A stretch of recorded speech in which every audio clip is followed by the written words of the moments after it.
Բարև ձեզ սիրելի գրքասեր բարեկամներ, այսօր գրականագիտությունը որպես զենք նախագծի շրջանակներում մեր նոր հանդիպումն է Լոռու մարզային գրադարանում։ Այսօր իմ հյուրն է գրականագետ, բանասիրական գիտությունների թեկնածու Կարեն Մանուչարյանի հետ։ Ողջույն Կարեն։ Ողջույն Արթուր։ Ինչպե՞ս ես։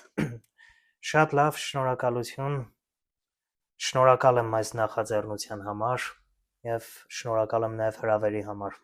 Ես եմ շնորհակալ, որ չես մերժել իմ առաջարկը եւ այսօր մենք կունենանք հետաքրքիր զրույց գրականության մասով, գրականագիտության ինչու՞ չէ եւ կարծում եմ քո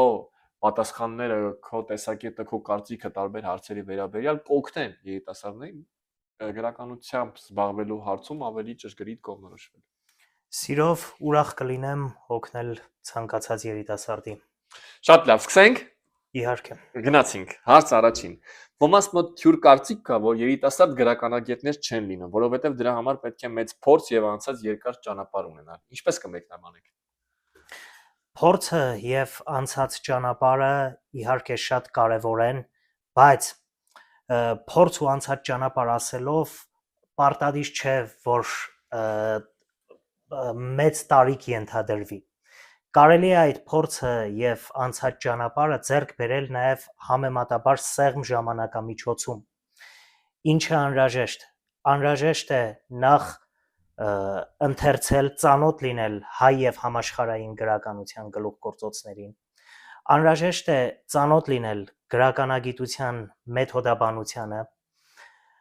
Նաև չպետք է անտեսել հարակից գիտակարգերի մեթոդաբանությունը, քանի որ մեր օրերում գրականագետը պարզապես իրավունք չունի սահմանափակվելու միայն գրականությամբ ու գրականագիտությամբ։ Մեր օրերի գրականագետը պետք է խոր գիտելիքներ ունենա եւ փիլիսոփայությունից, եւ լեզվաբանությունից, եւ հոգեբանությունից, անգամ անատոմիայից եւ ֆիզիոլոգիայից, նաեւ բնական գիտություններից։ Այդ ամենը ընդլայնում է նրա աշխարհայացքը եւ եթե հաշվի ենք առնում այսքանը, այդ փորձն ու անցած ճանապարհը պարտադիր տարիների ընթացք չեն ենթադրում։ Փորձն ու անցած ճանապարհը նախ եւ առաջ աշխատասիրություն ու նաեւ խոր զգացողություն են ներառում։ Շատ սպառիչ պատասխաններ, անցնենք հաջորդ հարցին։ Այսօր գրականության մեջ ունենք շատ լուրջ խնդիր։ Դա լավագույն վաճառք կամ այլ կերպ ասած բեսթսելլեր դարձած գրքերն են, որոնք երբեմն աղետ են ստեղծում եւ գրականության մեջ եւ նաեւ երիտասարդի գլխում։ Ինչպիսի լուծում կառաջարկեք, որպեսզի դուրս գանք այս աղետից։ Շատ ցավոտ, բայց արդիական հարցի անդրադարձակ։ Օրինակ, մեկ-մեկ շատերին ասում եմ, որ եթե գնում եմ գրախանութ ու գիրքը վերցնում, գրքի վրա գրված է աշխարհում վաճառվել է 1 միլիոն օրինակով, այդ գիրքը ինձ արդեն վանում է։ Իհարկե 1-2 բացառություններ հնարավոր է լինեն, բայց սովորաբար այդպիսի գրություններ արկա են այն գրքերի կազմերին, որոնք ինքնին արժեք չեն ներկայացնում, այսինքն կա գովազդի խնդիր, այնինչ գրականությունը գովազդ չէ։ Գրականությունը մոդա չէ, չպետք է խառնել։ Բեսթսելլեր ասվածը հազվադեպ է արժեք ներկայացնում իրենից, չասեմ բացարձակ չի ներկայացնում արժեք, որովհետև չեմ ուզում արմատական ինչ-որ բնորոշումներ տամ, բայց վերջին շրջանում հատկապես շատ են տարածվում այդ բեսթսելլերները, որոնք ոչ միայն ինչ-որ օգուտ չեն տալիս, այլև փչացնում են ընթերցողի, հատկապես պատանի ընթերցողի ճաշակը։ Պատանի ընթերցողը ակամա սկսում է այդ բնույթի գրքեր փնտրել, որովհետև նա մտածում է, եթե դա գովազդվում է, եթե դա շատ են կարդում, ուրեմն բարձր արժեք է ներկայացնում իրենից։ Եվ այստեղ էլ արժեքի ու մոդայի միջև շփոթ է առաջանում, ու մոդան ներկայացվում է որպես արժեք։ Շատերը առաջ են քաշում պահանջարկ առաջարկի սկզբունքը։ Հասարակական կեցության բոլոր ոլորտներում կարելի է հաշվի առնել այդ սկզբունքը, բայց ոչ արվեստում, մասնավորապես գրականության մեջ, որովհետև գրականությունը ապրանք չէ։ Ապրեք, շատ ճիշտ ու դիպուկ։ Բեսթսելլերների մասով կարող եմ ասել Աշոտ Աղաբաբյանի գրքերի հետ կապված իսկապես մեծ գործ է անում, ինձ համար նա համարվում է մեր գրականության մեջ առաքելություն կատարող մարդ, որովհետև հնարավորություն է ընձեռում երիտասարդներին ճանաչելու մեր հայ հետախույզներին, ճանաչելու մարդկանց, ովքեր մեծ գործունեություն են ծավալել եւ հետք են թողել։ Սա բնականաբար համարում եմ գրողի կողմից մեծ առաքելություն։ Իհարկե, սա այն դեպքն է, երբ բեսթսելլերը իրոք արժեք է ներկայացնում։ Դրա համար էլ սկզբում ես աշխատեցի խուսափել արմատական բնորոշումներից։ Աշոտ Աղաբաբյանին հյուրընկալել ենք նաև այստեղ մեր գրադարանում, քննարկել ենք նրա գրքերը։ Կարճ ձևակերպեմ, Աշոտ Աղաբաբյանը վավերագրական արձակի այն տիպն է ստեղծում, որ առաջին հայացքից վավերագրական չէ, որը նաև գրավիչ է, որը նաև կլանում է ընթերցողին։ Որտեվ գրողի ձեռագիր ունի։ Այո, նաև գրողի ձեռագիր ունի։ Անկամ եթե ինչ-որ պատկերներ է ստեղծում, որը գուցե մի քիչ ավելի բաց են գրականության մասով, սակայն դա դիպուկ ինչ-որ բան ունի։ Ու նաև ճաշակ կա։ Սովորաբար վավերագրական արձակին այդքան հատուկ չի լինում հեղինակի անհատականությունը, բայց անհատականության կնիքը, բայց Աշոտ Աղաբաբյանի գործերում մենք տեսնում ենք նաև նրա անհատականության կնիքի արտահայտությունները։ Շատ լավ, անցնենք առաջ։ Իհարկե։ Որն է գրականագետի ամենամեծ դերը երիտասարդ ստեղծագործողի հարցում։ Ուրեմն այդ դերը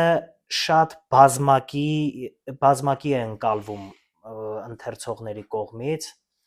բայց կարող եմ 1-2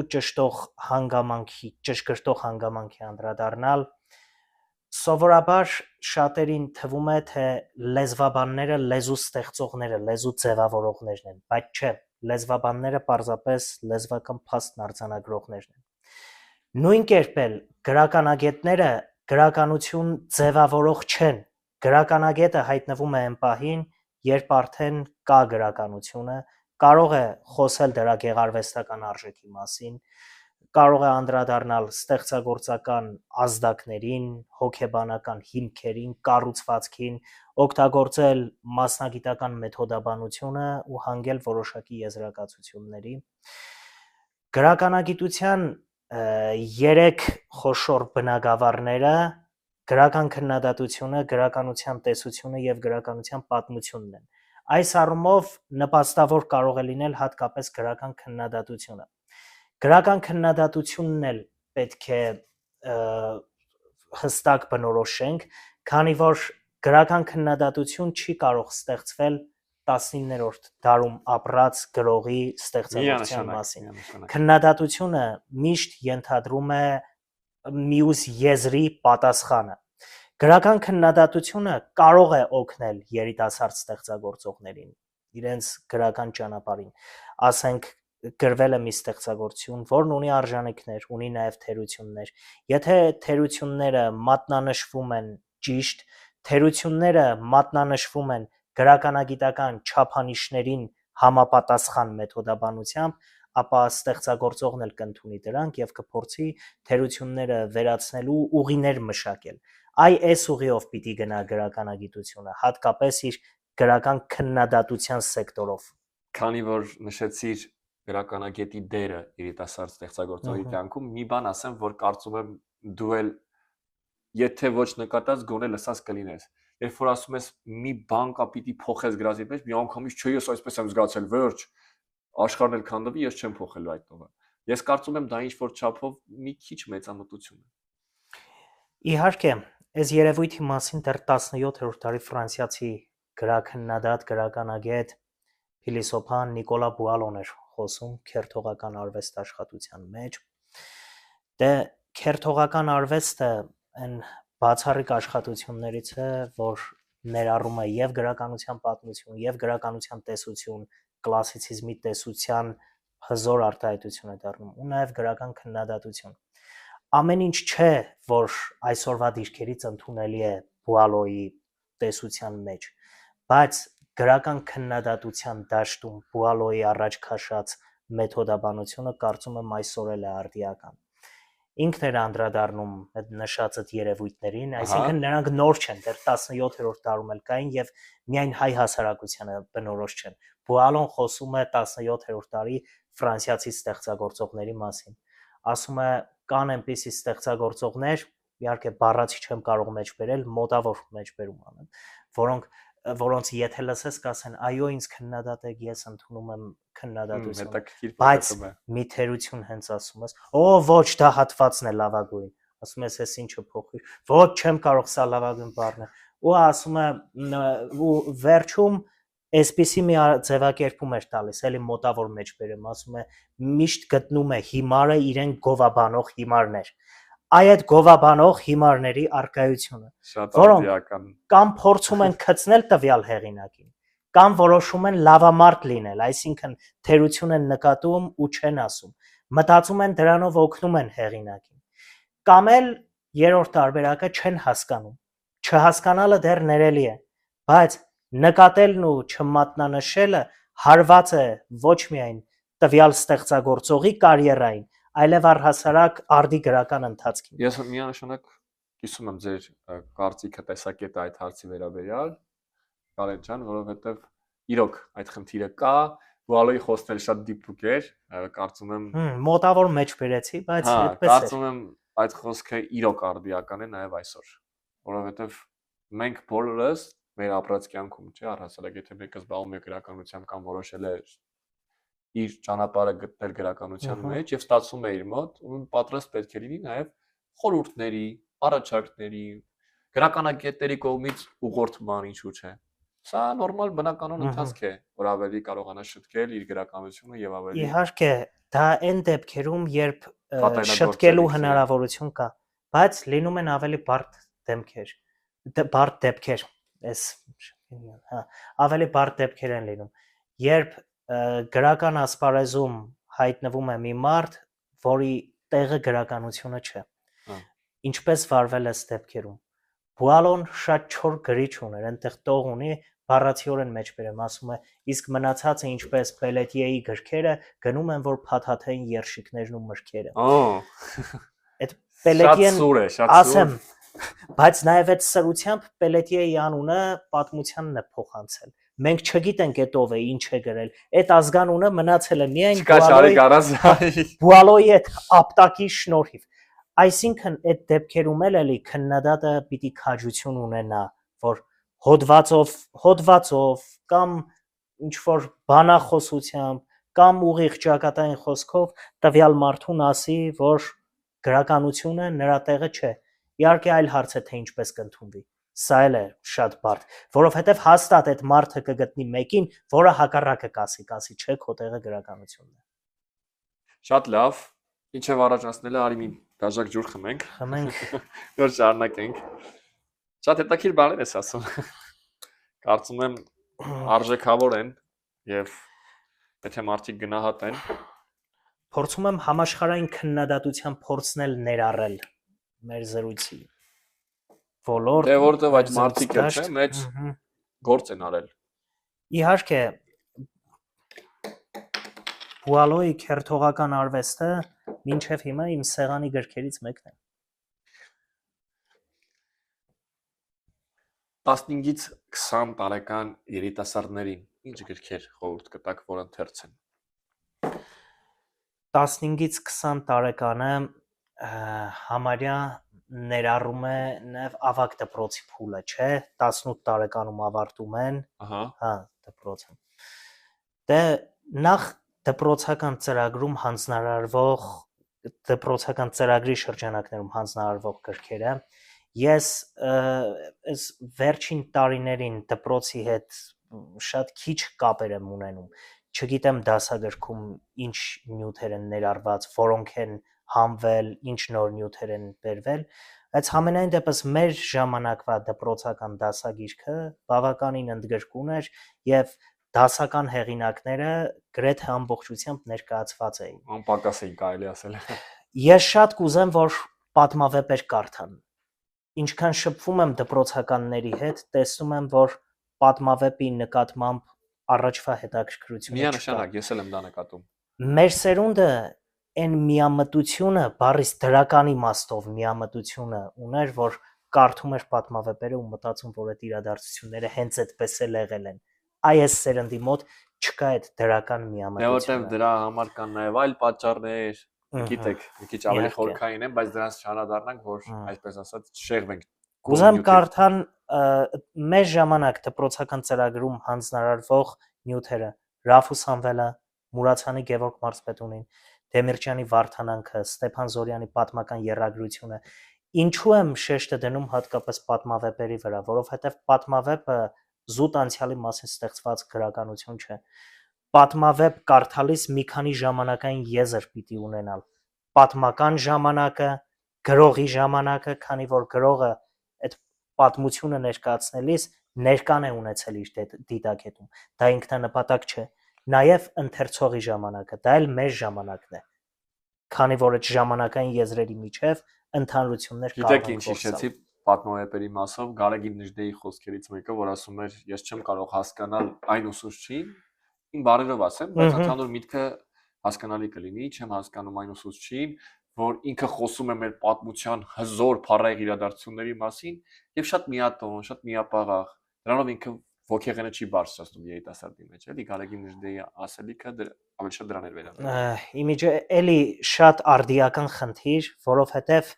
պատմավեպի մասին խոսելիս միայն ինչը բավարար չէ, նաև ինչպես է պիտի մշակվի, մատուցման ձևը, ոգեղենություն պիտի լինի այդ մատուցման ձևի մեջ։ Երբ մենք խոսում ենք գրականագետի հմտությունների մասին, ես նշեցի իմացությունների ոլորտը, բայց հավելեմ նաև զգացողությունը։ Գրականագետն էլ պիտի գրեթե գրողի չափ զգացողություն ունենա։ Ու նաև ուսուցիչը, մանկավարժը, որովհետև եթե զգացողություն չկա, ինքը զուտ փաստեր պիտի փոխանցի աշակերտին։ Իսկ աշակերտը չի սիրում չոր փաստեր։ Աշակերտը սիրում է զգացողությամբ ու ոգեղենությամբ միջնորդավորված փաստեր։ Ուսուցիչը պիտի դա գիտակցի ու մշակի իր մեջ նաև այդ հմտությունը։ Մեթոդաբանությունը։ Այո։ Շատ լավ, ասենք առաջ, ինչպես ստացվեց, որ ընտրեցիք գրականագետի ուղին, ինչը հանդիսացավ, այսպես ասած, ոգեշնչող ուժ։ Երևի հենց այդ ոգեղենությունը։ Ասեմ, որ ես մաթեմատիկոսի ընտանիքում եմ մեծացել, հայրս մաթեմատիկոս ինժեներ էր, եւ ես էլ էի սիրում մաթեմատիկան, հետաքրքրվում էի մաթեմատիկայով, հատկապես երկրաչափությունը, այդ երկրաչափության խնդիրների համար խելքս գնում էր, ժամերով կլուծեի եւ այն դպրոցական տարիքում ընթերցանությունը զուտ հոբբի էր ինձ համար։ Գեղարվեստական գրականությամբ ես հանգստանում էի մաթեմատիկայից, բայց այդ հոբբին սկսեց գերիշխել ինչ-որ պահի եւ պահանջեց, որ դառնա մասնագիտություն։ Եվ կարելի ասել տեղերով փոխվեցին։ Այդ ընթերցանության հոբբին դարձավ մասնագիտություն, մաթեմատիկան, երկրաչափությունը հոբբի կարգավիճակ ստացան։ Բայց այսպես ասեմ, եթե մաթեմատիկական որոշակի հմտություններ չունենայի, չէի կարող լինել նաև լավ գրականագետ։ Այսինքն մաթեմատիկան խթանեց, որ դուք սկսեցիք զբաղվել գրականագիտությամբ։ Գիտեք ինչու, որովհետև ես այսօր էլ ենթադրում եմ, որ մաթեմատիկան բոլոր գիտությունների ու չեմ վախենում խոսքից, նաև արվեստների բանալին է։ Գրական ստեղծագործության կառուցվածքը, որ բացում եմ, բացահայտում եմ, պատկերների հարաբերությունները, պատճառահետևանքային կապերը զգում եմ, մեկ-մեկ ինքնագովություն չլինի, ավելի լավ եմ զգում, քան այդ ստեղծագործության հեղինակը։ Այդ հարցերում ինձ օգնում է մաթեմատիկան։ Կուզենայի նաև խոսենք Հովհաննես Թումանյանի ամենայն հայոց բանաստեղծի մասին,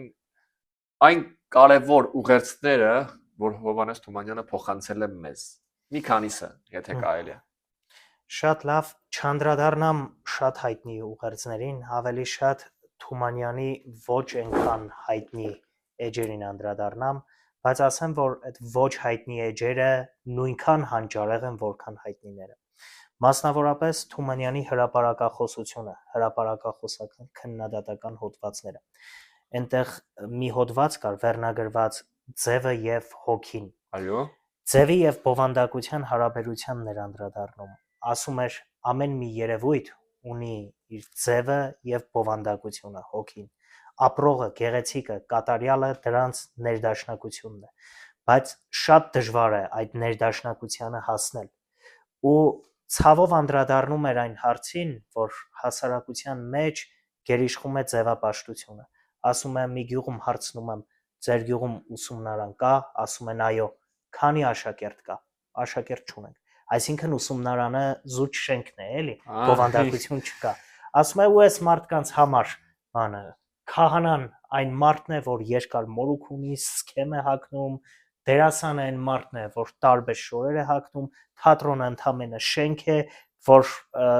որտեղ ինչ որ դերասաններ են գալիս գնում, տոմսակներ են վաճառվում, բովանդակության ընկալումը չկա։ Թումանյանը ցավ էր ապրում այդ ձևապաշտությունից։ Այդ ձևապաշտությունը այն ժամանակ էլ էր տարածվում, հիմա էլ է տարածված հասարակության մեջ։ Ինչու եմ հատկապես այս բովանդակությունը կարևորելու ուղերձը շեշտում, որովհետև ժամանակակից կյանքում հաճախ եմ բախվում այդ երևույթին։ Մարդ է գալիս անմիջապես զգեստներին են նայում, փորձում են հասկանալ ինչ է հակել, բայց ով է այդ մարդը, ինչ է իրենից ներկայացնում, ուշադրություն չեն դարձնում։ Մարդու մեքենային են ուշադրություն դարձնում, զարդերին են ուշադրություն դարձնում։ Իսկ մարդը, բովանդակությունը չկա, դրա համար էլ այո, շատ կարևոր են։ Եվ հետո Հովհաննես Թումանյանի ստեղծագործություններում, անգամ հայտնի ստեղծագործություններում կան անհայտ եւ մինչեւ օրս չլուսաբանված շերտեր։ Օրինակ Կիկոսի մահը ստեղծագործությունը, Սուտլիկ Որսկանը, բոլորը գիտեն, չէ, բայց քչերի մտքով կանցնի, որ այս ստեղծագործություններով Թումանյանը մեր գրականության մեջ հաստատագրում էր абսուրդի փիլիսոփայությունը, ընդ որում Ֆրանց Կաֆկայից անկախ եւ Ֆրանց Կաֆկայից առաջ, եթե հաշվի առնենք, որ Կաֆկայի գործերի մեծ մասը մահից հետո տպագրվեց, Թումանյանը Կաֆկայից անկախ абսուրդի ու էքզիստենցիալիզմի փիլիսոփայություն էր հաստատագրում մեր գրականության մեջ։ Շատ հետաքրքիր տեղեկություն էր, կարծում եմ Ավելի շատ ոչ թե տեղեկություն, այլ վերլուծություն ու միայն ես չեմ ասում, միայն ես չեմ խոսում։ Այսօր երիտասարդները շատ քիչ բան գիտեն, էլի։ Նույն Թումանյանի հետ կապված եւ էլի շատ բաներ։ Դե կան բնականաբար խելացի մարդիկ, որ ուսումնասիրել են, ամենալավ ճանաչեն Թումանյանին։ Հաջորդ հարցը շատ հետաքրքիր հարց է։ Ձեր հաղորդումներից մեկի ժամանակ դուք խոսում էիք հետեւյալի մասին, որ ցանկացած գրող պետք է կյանքից կտրված չլինի եւ իր գրածների մեջ լինեն կոդեր եւ թաքնագիտական ինչ-որ բաներ։ Ժամանակակից գրականության մեջ նկատում եք այդպիսի երևույթներ եւ եթե կան մի քանի օրինակներ։ Մի քիչ խորքից սկսեմ գրականության մասին խոսելիս հաճախ շեշտադրում ենք գրողի ասելիք ունենալու կարևորությունը, առաջնայնությունը, բայց ասելիք ունենալը դեռ բավարար չէ, որ մարդը գրող դառնա։ Ասելիք կարող է ունենալ ցանկացած չափահաս եւ նույնիսկ անչափահաս քաղաքացի։ Ասելիք կարող են ունենալ բոլորը, բայց կա մի կետ, որ գրողին գրող է դարձնում։ Այդ կետը երևակայությունն է։ Երևակայությունը բացառում է ճակատայնությունը։ Ենթադրենք ինչ որ մեկն ունի շատ վեհ գաղափարներ ու փորձում է այդ գաղափարները ճակատայնորեն հաղորդել, գրում է ու փոխանցում ընթերցողին։ Սրանով գրականություն չի ստեղծվում։ Նա պիտի խոսի պատկերների լեզվով։ Իսկ պատկերները չեն սիրում ուղղակիություն։ Երբ խոսել եմ կոդերի մասին, հավանաբար նկատի եմ ունեցել այն, որ հատկապես ժամանակակից գրական մտածողության տիրույթում սկսում են կենտրոնական դառնալ վեբ փոխաբերությունը, պատմվածք փոխաբերությունը, նովել փոխաբերությունը, վեբ խորհրդանիշը, վեբ այլասացությունը, ինչ են նշանակում սրանք։ Չանդրադառնամ այս խորհրդանիշի փոխաբերության այլասացության տարբերություններին, բոլորը մի բան են նշանակում։ Ասելիքը տեղ հասցնելու ոչ ուղղակի ճանապարհ, խոսել ոչ ուղղակի լեզվով, փոխաբերությունների լեզվով, անուղղակի ճանապարհով։ Այ հենց այս անուղղակիությունն է արվեստը։ Եթե չկա այս անուղղակիությունը, մենք գործ ունենք հրապարակախոսության հետ։ Չեմ ասում հրապարակախոսությունը վատ բան է, անգամ արվեստի ոլորտում կարող են հրապարակախոսայնության տարրեր լինել, բայց հրապարակախոսությունը չշփոթենք արվեստի հետ։ Ժամանակակից գրականության ոլորտում իրոք կան հեղինակներ, որ տիրապետում են ասելիքը փոխաբերաբար տեղ հասցնելու հնարներին եւ ըստ երևույթին ստեղծում են անգամ Եվրոպայում մրցունակ արվեստ։ Եթե կարիք լինի անուններ էլ կտամ, ուն ստեղծագործությունների մասին էլ կխոսեմ։ Լավ, եթե ժամանակը մեր բավականացնի, նաև Մհմ։ կանրադառնանք, եթե ոչ, Մհմ։ մի ուրիշ անգամ։ Հաջորդ հարցը։ Կարծում եմ, որպես գրականագետ նկատում եք, որ մեր շրջապատող միջավայրում, հատկապես երիտասարդների շրջանակում, իրենք խոսում են ժարգոնով, խոսում են նաև ոչ թանկ բառամթերքով, ավելի շատ էժան բառամթերք են օգտագործում, եւ դա նաև ազդում է իրենց գիտակցության վրա։ Ինչ խորհուրդ կտաք, որ մենք պահենք մեր լեզվի մաքրությունը։ Լեզվի մաքրությունը ինձ համար միշտ առաջնային հարց է եղել։ Փորձել եմ միշտ հետևել լեզվի մաքրությանը։ Պարզապես պետք է հստակ տարբերակում մտցնենք գրական հայերենի, բարբառների եւ ժարգոնների միջև։ Նախ, երբ ասում ենք հայոց լեզու,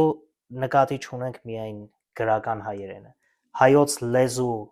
ըմբռնման, հայոց լեզու հասկացության տակ կարելի է տեղավորել եւ բոլոր բարբառները եւ անգամ ժարգոնները, անգամ գռեհկաբանությունները։ Բայց երբ երիտասարդները տարվում են զուտ գռեհկաբանություններով, ժարգոնով, չեն ցանկանում առհասարակ հաղորդվել գրական հայերենին, որոնք են այս երևույթի պատճառները։ Ինչքան էլ կոպիտ լինի, պիտի նշեմ դասյարակության պակասը եւ կրթության պակասը, բայց այս հարցում երևի դասյարակությունը ավելի կարևոր է, քան կրթությունը, որովհետեւ երեխան դպրոց գնում է 6-7 տարեկանից, չէ, բայց մինչ այդ դասյարակվում է։ Այսինքն արդեն իսկ նա որոշակի դասյարակության արտահայտություն է։ Այո։ Իսկ եթե մարդը խոսքի կուլտուրա չունի, առհասարակ չգիտի որտեղ ինչպես խոսի, իրեն ինչպես պահի, սա խոսում է ոչ միայն կրթության, այլև դասյարակության պակասի մասին։ Հետևաբար այս հարցը պիտի կարգավորվի եւ ընտանիքներում, եւ դպրոցներում, բայց եթե ընտանիքում դա չի կարգավորվում,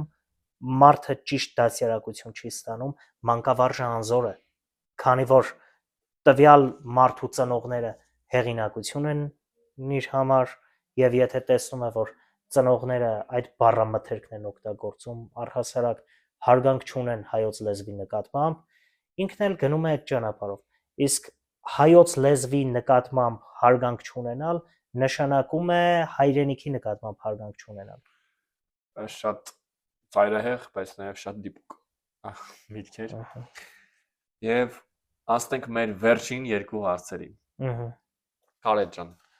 Ուրեմն հաջորդ հարցը վերաբերվում է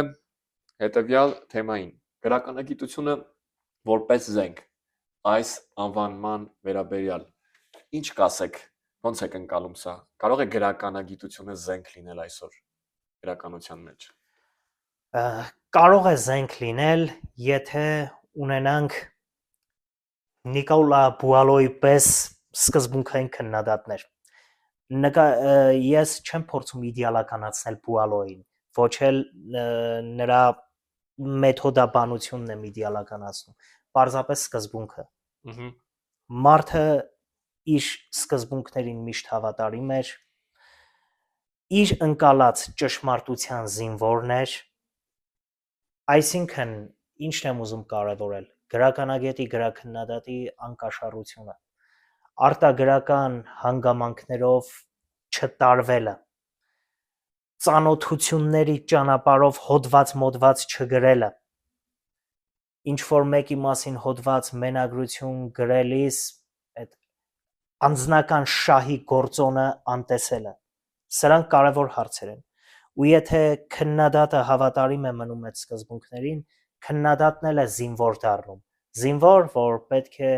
պայքարի գրական արատավոր երևույթների դեմ։ Այս տեսանկյունից իհարկե կարող է որպես զենք ընկալվել, զենք, որի առաքելությունը գրական դաշտը մաքրելն է։ Մինչև վերջին հարցս ես ուզում եմ հետաքրքիր բան առաջարկել, ուրեմն այստեղ գրված են մեր հայ գրողների անուններից։ Ընտրեք մեկը։ Հեկն է։ Այո։ Կարդանք Դանիել Վարուժան։ Կցանկանայի երկու խոսքով, ոչ շատ երկար, Դանիել Վարուժանի կարևորագույն գործունեության մասին խոսել, գուցե նաև նրա ստեղծագործությունների վերաբերյալ։ Դանիել Վարուժանի գրականության բնութագրական առանձնահատկությունները։ Ուրեմն Դանիել Վարուժանի մասին, երբ ուզում եմ խոսել, առաջինը ուշադրություն եմ դարձնում նրա բազմազանությանը, բազմադիմությանը։ Մի առիթով մեր քաղաքի ավագ սերնդի գրականագետներից Վալերի Փիլոյանը ասաց ընդամենը 2 հեղինակ կա, որոնց յուրաքանչյուր նոր գիրք հայ գրականությունը նկատի ուներ բնականաբար, որոնց յուրաքանչյուր նոր գիրք բացարձակ ուրիշ տարածություն էր բացում։ Շատ դժվար բան է ստեղծագործելը ու ինքդ քեզ չկրկնելը։ Հիմա, երբ Վալերի Փիլոյանը հիշատակեց Եղիշե Չարենցի ու Դանիել Վարուժանի անունները, հատկապես հայ պոեզիայի դաշտը նկատի ունենալով, նշեց այն փաստը, որ եւ Չարենցի եւ Վարուժանի յուրաքանչյուր նոր գիրք լրիվ նոր խոսք էր։ Նախորդից կարելի ասել 180 աստիճանով տարբերվող։ Հիմա Վարուժանին եթե ուսումնասիրում ենք, բնականաբար շատերը կարող են հիշատակել, բայց ինչ գրող, բայն ինչ գրող, այս մեկը, այն մեկը, բայց ում անունն էլ տան, այդ ինքնակրկնությունների դրսևորումները ես կնկատեմ։ Այսինքն տեսեք, այդ ինքնակրկնություններն էլ ինչ որ առումով բնական են, որովհետև գրողը ինչքան էլ տաղանդավոր լինի, այդ ազդեցություններ ունի ու սահման ճանապարհով են ասում։ Բայց հիմա Վարուժանի ստեղծագործություններին երբ ուշադրություն ենք դարձնում, նրա գրքերը, ասենք, Սարսուռները լրիվ ուրիշ բաներ, հետո գալիս է Ցեղին սիրտը, լրիվ ուրիշ շեշտադրում, ուրիշ տոնայնություն, հետո գալիս է, ասենք, Հեթանոս երգեր, բացարձակ ուրիշ տարածություն, մի քիչ համարձակություն, բացություն, իհարկե գեղարվեստական ճաշակով։ Իսկ Դանիել Վարուժանը ումից է ոգեշնչվել։ Այ հետաքրքիրն այն է, որ Դանիել խոսքս ավարտեմ եւ վերջում հացի երգը, հացի արարման գործընթացը։ Ումից է ոգեշնչվել։ Երևի տարբեր գրքեր, եթե ուսումնասիրենք, տարբեր անուններ պիտի տանք։ Մասնավորապես Հեթանոս երգերում փոքր-ինչ եվրոպական պառնասական դպրոցի, ֆրանսիական պառնասական դպրոցի ներկայացուցիչների ազդեցությունը կարելի է որսալ, ազդեցությունը դրական իմաստով, բառից դրական իմաստով, մասնավորապես Թեոֆիլ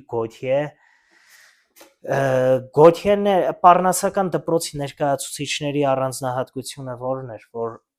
նրանք փորձում էին ներկայի դառնություններից խուսափել անցյալի իդեալականության մեջ փակվելով։ Վարուժանը նրանց պատկերային տեխնիկան որոշակիորեն օգտագործում էր, որոշակիորեն յուրացնում էր, բայց Վարուժանը ոչ թե փակվում էր անցյալի մեջ, այլ անցյալի հեթանոսական անցյալի վեհ օրինակները եւ ներկայի ճղճիմությունը հակադրելով փորձում էր ներկային անցյալի փառքը հաղորդել ու նաեւ ներկան վերափոխել։ Վարուժանի հեթանոսական ժամանակաշրջանը, հեթանոսական ազդեցությունները չի կարելի բնութագրել ներկայից խուսափելու միտումներով։ Նա անցյալ էր գնում հանուն ներկայի։ Պարզապես հակադրում էր, ասում էր փառք մեծազոր կենցաղին ասպետական դարերուն։ Ինչու էր գովերգում, որովհետև այն ժամանակներում քաջությունը քաջություն էր, խելքը խելք էր, պատիվը պատիվ էր, ոչ թե իր ապրած ժամանակներում քաջությունը փող էր, խելքը փող էր, պատիվը փող էր։ Հասկանալի է ձեր միմյանց հետ զուգորդումը։ Այ փորձում էր անցյալի այդ փառքերով ներկան վերածնել, կոպիտ ասած։ Ես ճիշտ է չէի ցանկանա, որ ավարտենք մեր այս հետաքրքիր զրույցը, բայց ցավոք սրտի մեր ժամանակը սահմանափակ է։ Դրա համար վերջին հարցը ցես տամ եւ դրանով ավարտենք։ Կարեն Մանուչարյանը այսօր երիտասարդ ստեղծագործողներին, ովքեր իսկապես ուզում են լուրջ գրականությամբ զբաղվել եւ գնալ ինչու ոչ, նաեւ կարելի է ասել հանճարների թողած ճանապարհով ինչ կարևոր ուղերձներ կտաք իրենց։ Նախ եւ առաջ խորհուրդ կտամ շատ ընթերցել, բայց ոչ թե պարզապես ընթերցել, այլ մասնագիտաբար ընթերցել։ Ընթերցել ոչ թե տրամադրվածությամբ, որ գիրք կարդալը ժամանց է, այլ այն խոր գիտակցականությամբ, որ գիրք կարդալը աշխատանք է։ Եթե սովորական ընթերցողը կարող է ժամանցի համար կարդալ, ապա ստեղծագործող ընթերցողը պիտի գիտակցի, որ կարդալիս էլ աշխատանք է կատարում, անուղղակի իմաստով նաև ստեղծագործական աշխատանք։ Բայց ընթերցելու հետ մեկտեղ նաև սեփական աշխարհայացքի, սեփական ճաշակի, սեփական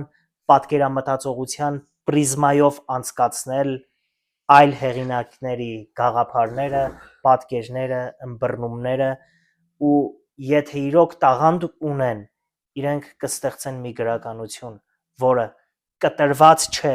համաշխարհային գրական ընթացքից, բայց նաև համաշխարհային գրական ընթացքի որևէ օղակի կրկնությունը չէ։ Այսպես պիտի պատկերացնել գործը։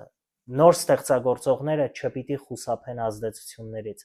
Ազդեցություններ կրում են նաև հասուն ստեղծագործողները, բայց այդ ազդեցություններին պիտի գումարեն նաև իրենցը։ Եթե մնան միայն ազդեցությունների տիրույթում, ապա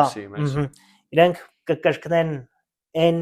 ինչ արվել է, կկրկնեն այն, ինչ կա, իմաստ չունի, լավագույն դեպքում էպիգոն կդառնան։ Բայց եթե փորձեն բացարձակապես խուսափել ազդեցություններից, նշանակում է, որ իրենք ստեղծում են մի գրավոր արտադրանք, չասեմ գրականություն, որը համաշխարհային շղթայից կարծես թե կտրված է, բայց կարող են հայտնվել հեծանիվ հայտնաբերողների դրության մեջ, կարող են ինչ-որ բան ստեղծել, մտածել, որ գյուտ արեցին, գտան, բայց արդեն արել են։ Խոսում, այդ նորարարությունը նաև շատ վտանգավոր է։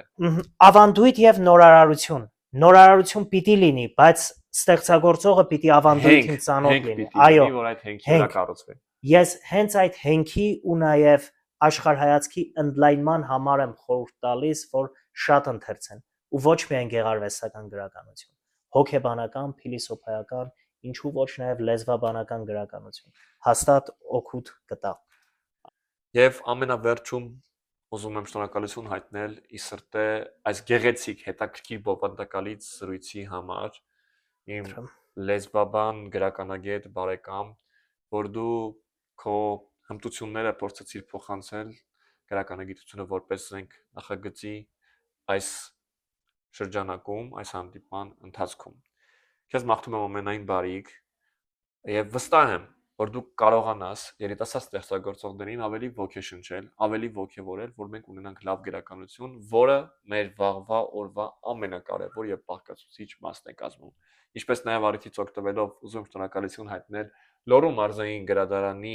տնօրեն Տիկին Հեղինե Հալիվորյանին տրամադրելու համար գրադարանի այս փոքրիկ, բայց հետաքրքիր հատվածը, որ կազմակերպեինք մեր այս ամբողջական զրույցը։ Թերևս այսքանը, եւս մեկ անգամ շնորհակալ եմ։ Ես էլ եմ շնորհակալ նախաձեռնության եւ հրավերի համար։